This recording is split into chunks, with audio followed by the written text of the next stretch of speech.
Alhamdulillah, alhamdulillahilladzi ja'alana minal ladzina yastami'una al-qawla fayattabi'una ahsanah. Wassalatu wassalamu ala nabiyyil mustafa wa ala alihi wa sahbihi ahli sidqi wal wafa, amma ba'du. Kepada seluruh jamaah dimanapun berada, alhamdulillah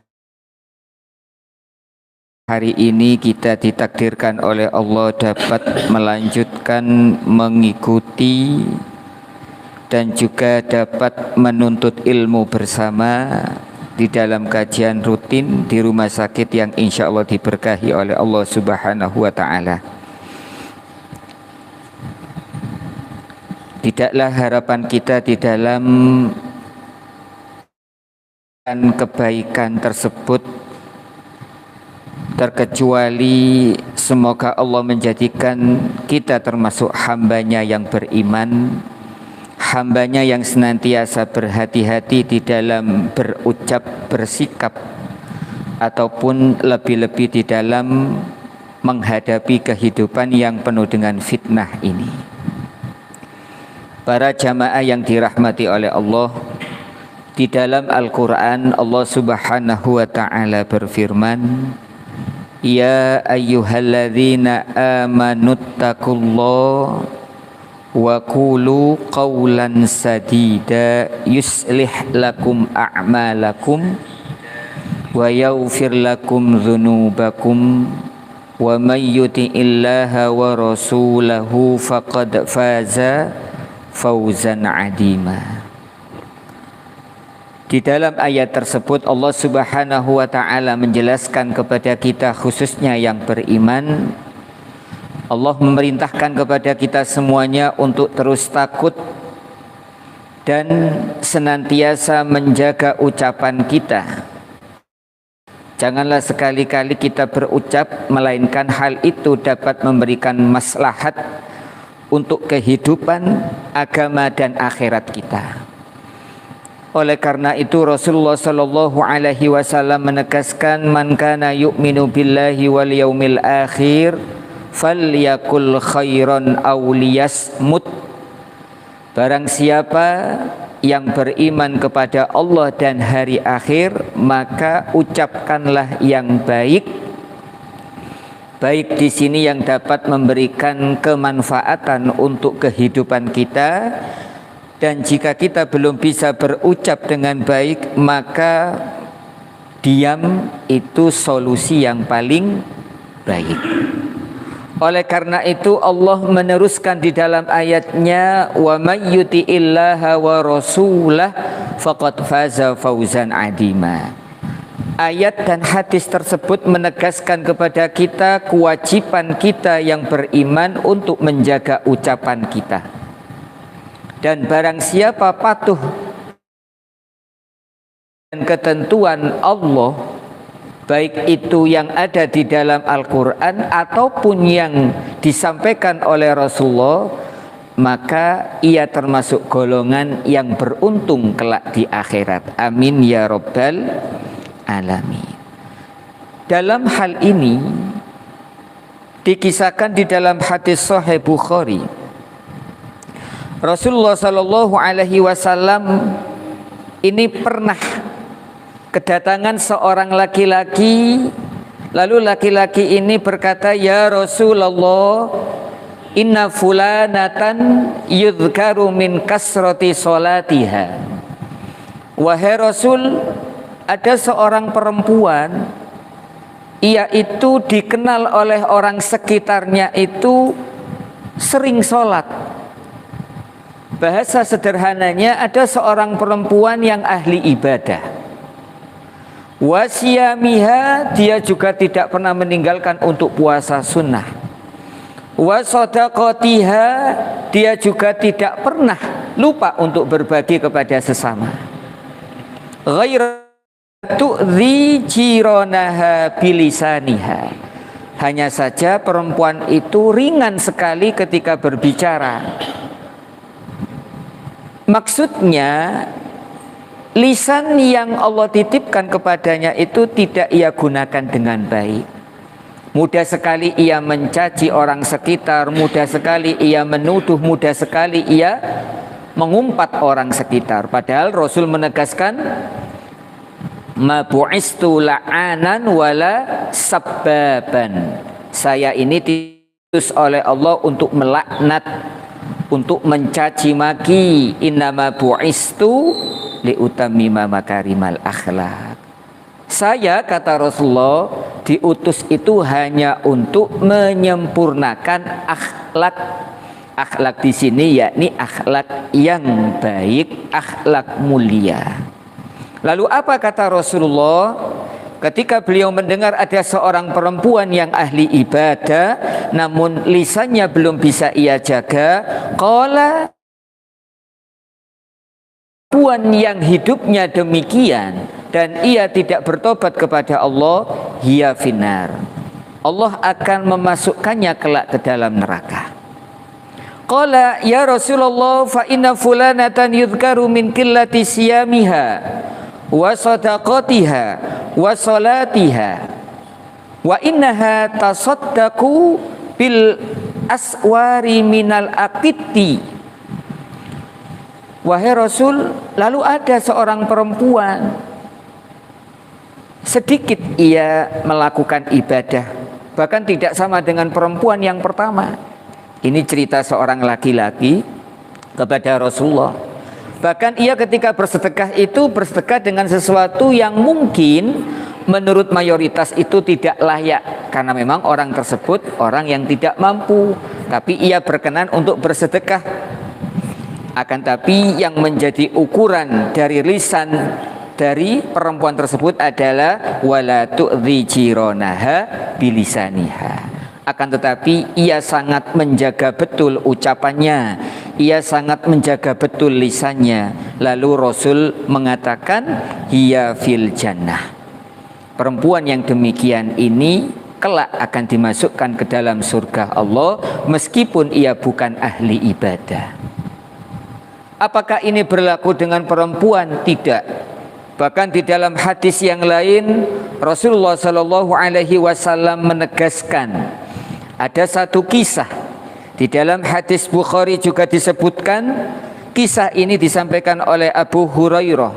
Suatu ketika Rasulullah Shallallahu Alaihi Wasallam bersabda, "Kana rojulani fi bani Israel mutawakhiyaini." Dahulu di zaman Bani Israel itu ada dua laki-laki yang bersaudara.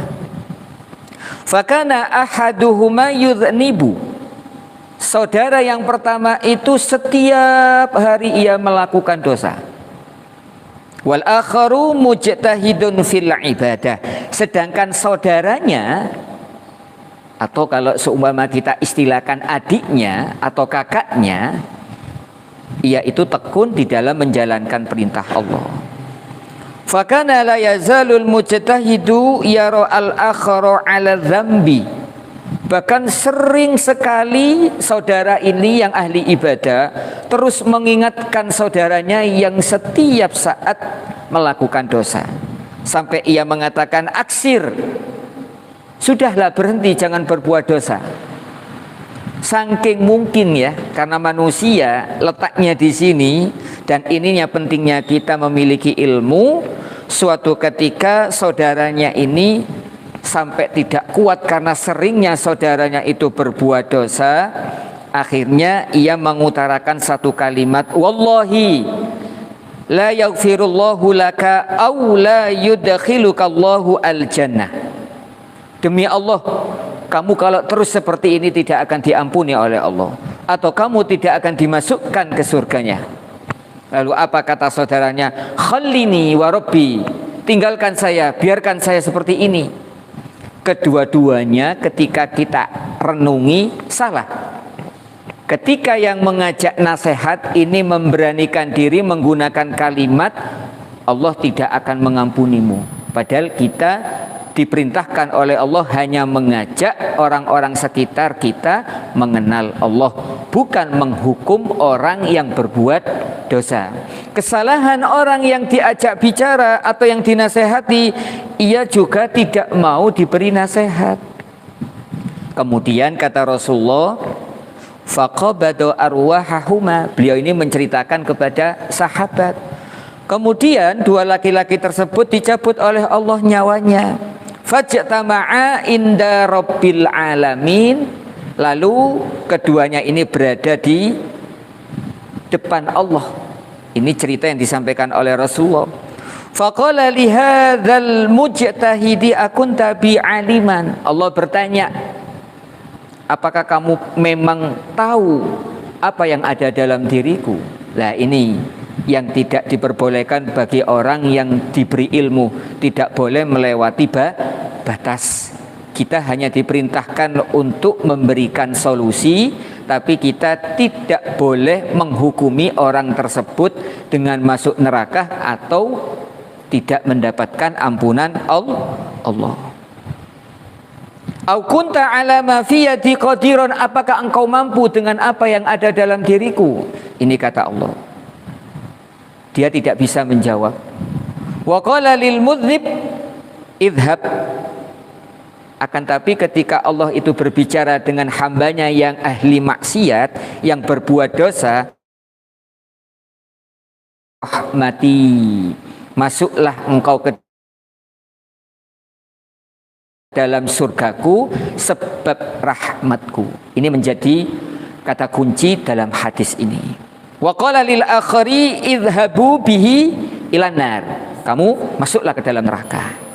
Lah ketika kita kembali lagi kepada kisah yang disampaikan oleh Rasulullah, saudara yang masuk neraka ini ahli ibadah, sedangkan yang masuk surga ini ahli maksiat, bukan berarti kita diperbolehkan bermaksiat, tidak. Yang dilarang itu kita tidak boleh melewati batas di dalam melakukan apapun. Mengajak seseorang, kita cukup mengenalkan, mengajak, mengingatkan, dan tidak boleh bagi kita untuk mengatakan sesuatu yang mana itu hak prerogatif Allah. Masuk surga, masuk neraka, itu Rasul hanya memberikan gambaran. Tugas kita hanya mengingatkan. Oleh karena itu di dalam ayat dijelaskan, wal takum minkum ummatun yad'una ilal khairi wa ya'muruna bil ma'ruf wa yanhauna 'anil munkar. Hendaknya di antara kita ada seseorang yang senantiasa melakukan kebaikan, menyebarkan kebaikan, mencegah kemungkaran tanpa menyakiti atau menebarkan kemungkaran yang lain. Lah tugas inilah yang wajib kita emban sampai kita kembali kepada Allah Subhanahu wa taala. Dari dua hadis di sini dapat kita ambil kesimpulan, orang yang ahli ibadah belum tentu masuk surga dengan ibadahnya kecuali melalui rahmat Allah. Orang yang ahli maksiat belum tentu masuk ke dalam neraka Allah kecuali itu hak prerogatif Allah. Oleh karena itu tugas kita wajib mengingatkan orang sekitar kita, teman kita, dan hal itu menjadi kewajiban orang-orang yang beriman. Mengapa demikian? Allah Subhanahu wa taala menegaskan, wal asri innal insana lafi khusrin. Allah bersumpah, demi masa seluruh manusia ini di dalam kerugian kecuali 3 orang. Illalladzina amanu, orang-orang yang beriman. Apakah cukup? Tidak. Illalladzina amanu wa amilus solihat, orang-orang yang senantiasa melakukan kebaikan atau amal soleh. Dan yang terakhir, watawasau bil haq watawasau bis sabr, saling berwasiat kebenaran dan saling berwasiat sabar. Akan tetapi tidak semudah sebagaimana yang kita baca. Bagaimana caranya? Yang pertama, agar kita meraih kemuliaan di sisi Allah, ada 4 hal yang wajib kita jaga. Al-ilmu wan niyatu was-sabru wal ikhlasu fi dzalik. Yang pertama, wajib apapun yang kita lakukan di muka bumi ini didasari dengan ilmu. Setelah kita memiliki ilmu dari Allah yang mengajarkannya melalui orang-orang sekitar kita, wajib kita niatkan tatkala kita mengamalkannya kholison mukhlison, hanya mengharap ridho Allah. Yang ketika di dalam mengamalkan ilmu kita wajib sabar, khususnya kepada diri kita sendiri. Sabar ketika mengajak orang-orang sekitar. Sabar ketika kita dipertemukan sesuatu yang tidak sesuai dengan diri kita. Lalu yang terakhir, kunci seseorang itu akan diangkat derajatnya kelak ketika dari 3 hal itu ditutup dengan keikhlasan, hanya mengharap ridho Allah. Semoga kita yang hadir di sini ataupun yang mengikuti kajian pada siang hari ini, baik melalui media ataupun mikrofon, senantiasa mendapatkan perlindungan Allah, sehingga setiap langkah, sikap, sifat, ucapannya senantiasa mendapat ridha Allah Subhanahu wa ta'ala. Amin ya rabbal alamin. Mungkin ini dari kami langsung sambung. Ada satu pertanyaan dari audien. Pertanyaan ini kami angkat 2. Nanti yang sisanya kami berikan kepada audien, mungkin ada yang tanya. Yang pertama, pertanyaan ini terkait permasalahan luqotoh. Luqotoh itu barang yang ditemukan di suatu tempat. Di dalam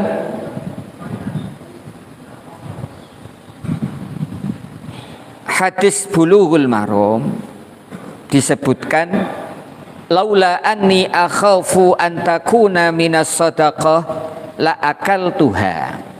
Hadis riwayat Bukhari dan Muslim. Apa kata Rasulullah? Seandainya barang yang saya temukan ini bukan merupakan sedekah, niscaya akan aku makan. Berarti kisah di sini Sayyidina Anas ini menceritakan pernah Rasulullah berjalan di kota Madinah menemukan makanan yang sangat sedikit. Beliau khawatir mau dimakan, khawatir itu barang sedekah, karena Rasulullah itu dilarang untuk menerima sedekah, hanya diperkenankan menerima hadiah. Lalu bagaimana dari hadis ini? Para ulama memberikan rumusan. Diperbolehkan bagi kita ketika menemukan benda yang berupa temuan, baik itu di tempat yang tidak ditempati, contoh di tempat umum, atau di tempat yang ditempati seperti di rumah sakit. Apa yang hendaknya ia lakukan? Ia boleh memilih 2 hal. Boleh mengambil, boleh membiarkan. Akan tetapi wa akhduha aula min tarkiha. Mengambilnya itu lebih utama daripada ia tinggalkan. Dengan catatan yang pertama, ingkana ala siqqatin minal qiyami biha. Ketika ia dalam hati kecilnya memang sanggup untuk menjaga dan bertanggung jawab. Seumpama barang itu penting, berharga seperti dokumen, maka kalau dibiarkan khawatir ditemukan oleh orang yang punya niat buruk, maka ia akan terkena imbasnya pula. Kemarin saya melihat si fulan lewat sana, padahal ia tidak mengambilnya, maka ia yang akan dituduh. Hal ini yang harus dihindari. Kalau seumpama ada HP, ada dokumen, atau seperti emas permata, kok ditemukan di tempat masjid, atau di kamar pasien, atau di ruangan di sekitar rumah sakit ini, maka bagi pihak rumah sakit yang lebih utama itu untuk mengambil, tidak dibiarkan di tengah jalan. Mengapa demikian? 1, menjaga marwah rumah sakit. 2, menjaga hak pasien. Bisa jadi pasien itu terburu-buru, akhirnya barangnya jatuh. Yang ketiga, kita mengamalkan sunnah Nabi. Kata Nabi, laula akhafu, seumpama saya itu tidak khawatir itu sedekah, saya ambil. Dan Nabi termasuk manusia yang paling bertanggung jawab. Dan kita boleh dengan catatan seperti tadi, kita berjanji untuk menjaga dan bertanggung jawab. Lalu seberapa lama kita memberikan pengumuman? Lah, konsekuensinya ketika Mas Johan selaku seseorang yang menemukan barang berharga tersebut, wa idza akhadaha wajaba alaihi ayyu arifa sittata asya. Kalau Mas Johan itu yang menemukan dan beliau ambil, wajib bagi Mas Johan menjelaskan 6 hal. Yang pertama, wi'aaha, wadahnya. Oh, saya menemukan uang di dalam dompet ini, yang pertama. Yang kedua, wa'isofaha, model dompetnya. Oh, dari kulit ini, warna ini, mereknya ini. Wawika'aha, kalau seumpama ada ikatannya atau terikat, maka dijelaskan ikatannya sekian, tapi isinya tidak boleh disebutkan. Itu menunjukkan kejujuran orang tersebut. Saya menemukan dompet, bukan menemukan isinya. Dompet ini. Nanti setelah orang itu datang menghampiri, sampean tanya minimal 3 hal. 1, isinya, di mana hilangnya, kemudian apa mereknya. Itu cukup. Kalau seumpama ada di dalamnya wajinsaha wa adadaha wa wasnaha, maka ini juga wajib disampaikan. Coba nama saman siapa? KTP-nya otomatis kan ada di dalamnya. Ini kalau seumpama dompet. Kalau seumpama emas bagaimana? Maka wajib diberikan kepada pihak TU. Kalau di sini itu yang bertanggung jawab ketika ada tamu. Nah, nanti pihak TU itu biar koordinasi dengan keamanan setempat atau di sekitar rumah sakit. Kalau seumpama barang itu remeh itu seperti beras. 1. Ini alangkah baiknya diambil. Bisa jadi 1 itu menjadi salah satu sebab Allah ridho. Meskipun remeh, kita makan. Yang pasti harus kita cuci kalau seumpama itu. Ini contoh, karena di kitab-kitab itu menggunakan istilah 1 beras. Nah, ini dipersilahkan. Kalau seumpama sudah disampaikan itu selama 1 tahun, dan ini tidak di satu tempat masuk keluarnya orang jamaah, pintu masuk di rumah sakit, atau di pintu tempat kamar mandi, 3 tempat yang sering dilewati oleh orang tersebut, itu ditunggu selama 1 tahun. Ustadz, bagaimana kalau seumpama belum sampai 1 tahun saya gunakan? Konsekuensinya sama. Ketika ia sudah siap menggunakan, maka siap hifdhiha wa hirsi misliha. Seumpama dompet ia gunakan dengan janji dalam hatinya, kalau ada yang punya saya kembalikan, maka ia sudah menjadi tanggung jawab dan itu hutang. Tiba-tiba dapat 2 hari 3 hari setelah ia gunakan uangnya habis, maka wajib ia ganti. Ini tuntunan mulai dari Kanjeng Nabi sampai kita diberi cara. Akan tetapi secara garis besar temuan ini umum, ada yang sifatnya rusak, ada yang tahan lama, ada yang beraneka ragam. Ini kami gambarkan yang umumnya hilang seperti emas dan lain sebagainya. Kami memberikan arahan saran khusus ketika itu kehilangannya berharga dan di daerah rumah sakit wafat di dalamnya, itu alangkah baiknya diambil oleh pihak rumah sakit, diringkes dan nanti koordinasi dengan keamanan. Mungkin itu saja dari kami. Kemudian yang kedua, di sini ada satu pertanyaan, mohon izin kami sampaikan terkait permasalahan Ustadz, mohon izin tanya, saya itu sering menemukan di beberapa tempat masjid itu ketika khutbah sudah dikumandangkan, itu kok masih ada orang menjalankan kotak amal. Itu sikap kita bagaimana? Apakah sebelum, sesudah, atau bagaimana? Kami tidak bisa memberikan kesimpulan hukum, tapi kami hanya mengambil satu redaksi dari kitab Syarah Manhajut Tullab. Di sini beliau menyampaikan wa yukrahu al-masyu bainas sufuf. Makruh ketika khutbah sudah dikumandangkan itu kita melewati soft-soft yang sudah ada. Berarti seumpama di depan ini ada yang 01, di belakang itu sudah penuh, maka dimakruhkan bagi orang yang baru datang langsung menuju ke depan. Yang disunahkan justru di belakang soft yang saat itu lubang. Itu yang pertama. Kemudian di dalam sarahnya itu dijelaskan ternyata bukan hanya bagi orang yang berjalan, lisu'ali wa dauronil ibrik wal qirab. Hal ini berlaku pula hukum makruh ketika nanti sudah khatib alhamdulillah itu kotak amal dijalankan. Ini hukumnya makruh mengganggu keinsotan atau istima' mustami'in. Ustadz, kalau seumpama tidak dijalankan itu tidak ada yang beramal. Lalu bagaimana solusinya? Solusinya itu sebelum khutbah dimulai itu diberi jeda. Karena setelah adzan itu tidak harus disunahkan langsung. Setelah adzan itu silakan dijalankan terlebih dahulu. Dikira kotak itu sudah sampai di sana selesai baru Bilal berdiri. Itu meminimalisir. Kalau memang tidak bisa dihapus atau dihentikan, maka solusinya dipersilakan setelah adzan salat sampai sana berhenti, sudah berhenti semua baru dimulai. Yang terakhir, apakah boleh seorang khatib itu nunjuk-nunjuk? Ketika khutbah kan ada sebagian orang nunjuk-nunjuk.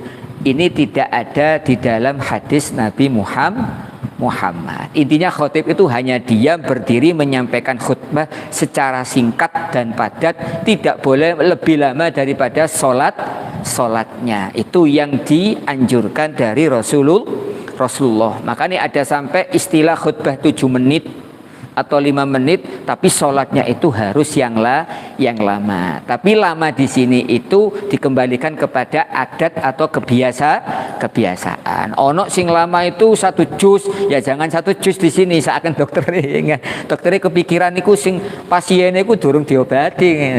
Jadi intinya itu bagi khotib tidak disunahkan bahkan makruh menunjuk-nunjuk menggerak-gerakkan anggota tubuh. Hatta sampai doa itu yang disunahkan hanya mustami. Wallahu a'lamu bisawab. Ini dari kami. Kurang 4 menit. Oh, nggih monggo.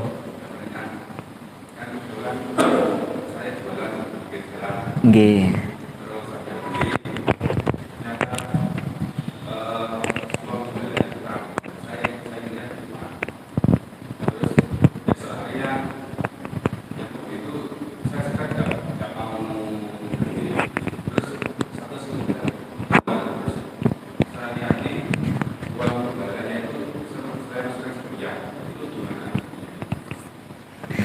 Bismillahirrahmanirrahim.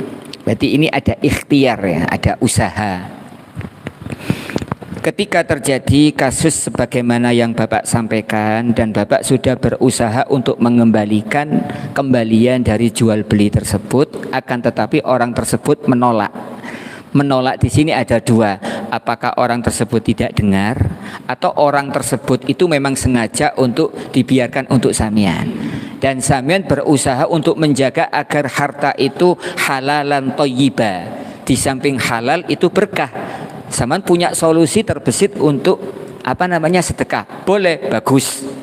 Kalau seumpama nanti orang tersebut kembali, Pak maaf, seingat saya ada kembaliannya, saya lupa mengambil. Saman punya dugaan dalam hati, koyo wingi tak celuk gak krungu. Lah kita ndak boleh menutup telinga, wajib kita ganti. Ketika sampean sudah berusaha, hal itu tidak dimasukkan ke dalam mulut, itu solusi yang paling baik kita berikan kepada kemaslahatan umat seperti masjid. Kalau dalam bahasa dahulu itu baitul mal, kalau uangnya banyak. Kalau seumpama 5.000, 10.000 masukkan ke dalam masjid dan diniatkan ini sebagai tebusan. Boleh sama niatkan dari orang tersebut, boleh dari saman pribadi. Solusi yang baik memang tidak dimasukkan ke mulut. Kalau memang sudah terlanjur dimasukkan ke mulut, maka diperbanyak istighfar. Kenapa? Karena itu bagian dari syubhat. La ya'lamuhunna kasirun minan nas. Mungkin menurut kita wis wong iki ridho ulima ridho coro konco boleh, tapi syariat ada aturannya. Berarti yang saman lakukan itu sudah bagus sekali. Kalau seumpama sak wayang balik ya harus diberikan gitu saja. Oh, orangnya sudah gini, sudah itu cukup. Berarti dalam kajian fikih itu ada yang namanya soreh, ada yang namanya kinayah. Soreh ini, Mas itu buat samian itu soreh. Tapi ada kinayah, nah itu kinayah. Kinayah itu termasuk sesuatu yang memberikan dua arti. Iku maksudnya opo no. Lah, ketika orang itu setelah seperti itu pergi, maka itu sudah jelas untuk samian. Lah kalau sudah jelas seperti itu, monggo itu hak samian, itu dalam bagian sodakoh, bukan termasuk bagian jual beli. Kalau dimasukkan jual beli itu bisa jadi riba. Pokok tipis lah perbedaannya. Itu saja nggih. Ada yang tanya lagi, Mas Johan? Oh nggih Bapak. Kurang 1 menit.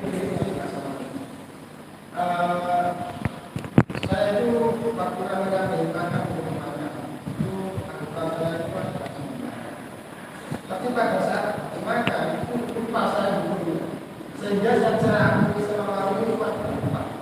Jadi yang terbayar itu apa? Warungnya itu juga nggak tahu kalau anggota saya itu lebih dari itu. Setelah saya pulang jalan, hari ini saya itu orang saya bilang, padahal saya sudah rumah berapa. Nah, saya tidak akan mengulangi lagi karena musuhnya juga kasar.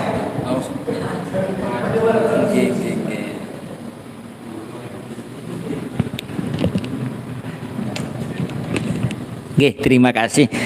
Di dalam di dalam pengambilan hukum itu kan memang tidak boleh kasarane serampangan ya. Jadi diurut. Jadi kalau memang kasus yang Bapak alami itu berawal sampean itu jahila, tidak mengetahui, bukan ada tajahala. Kalau tajahala epok-epok gak ero. Waduh, diku kare sami dan murni itu tidak tahu. Setelah sampean bayar sampai perjalanan jauh tidak mungkin kembali lagi. Kalau toh kembali itu juga tidak memungkinkan, mungkin ongkos habis atau apapun itu. Maka solusinya kita uang yang digunakan untuk satu orang itu dikeluarkan dengan diniatkan kepada orang tersebut. Itu solusinya. Baiklah, atas nama fulan tadi, insya Allah itu sampai. Kecuali kalau dekat, kayak rumah saya dengan rumah sakit itu wajib ke sini, Pak maaf ini karena itu hak mereka. Tapi kalau kasus samian itu cukup bersedekah kalau ada. Kalau belum memiliki, maka solusi yang kedua sampai sama memiliki uang itu terus istighfar dan mohon ampun kepada Allah, tidak ada niatan buruk. Dan ini berdasarkan hadis Nabi, 3 hal yang menjadi pemaaf Allah. Apa itu? Ketika dipaksa, ketika orang itu lupa, ketika orang itu belum. Sampai kapan? Sampai orang itu tahu, sampai orang itu sadar, sampai orang itu tidak dipaksa. Berarti intinya samian tidak berdosa. Cuma solusinya harus bersedekah sebagai ganti dari makanan tersebut, meskipun tidak kita makan. Sampun ya. Insya Allah nanti pertemuan berikutnya lumayan bagus temanya. Semoga kita diberikan panjang umur, sehat walafiat, istiqomah di dalam beribadah, tidak kembali kepada Allah kecuali dalam keadaan husnul khotimah. Amin ya rabbal alamin. Bismillahirrahmanirrahim. Subhanakallahumma wa bihamdika asyhadu an la ilaha illa anta astaghfiruka wa atubu ilaik. Subhanakallahumma wa bihamdika asyhadu an la ilaha illa anta astaghfiruka wa atubu ilaik. Subhanakallahumma wa bihamdika asyhadu an la ilaha illa anta astaghfiruka wa atubu ilaik. Walhamdulillahi rabbil alamin. Ini dari kami, mohon maaf yang sebesar-besarnya. Wassalamualaikum warahmatullahi wabarakatuh.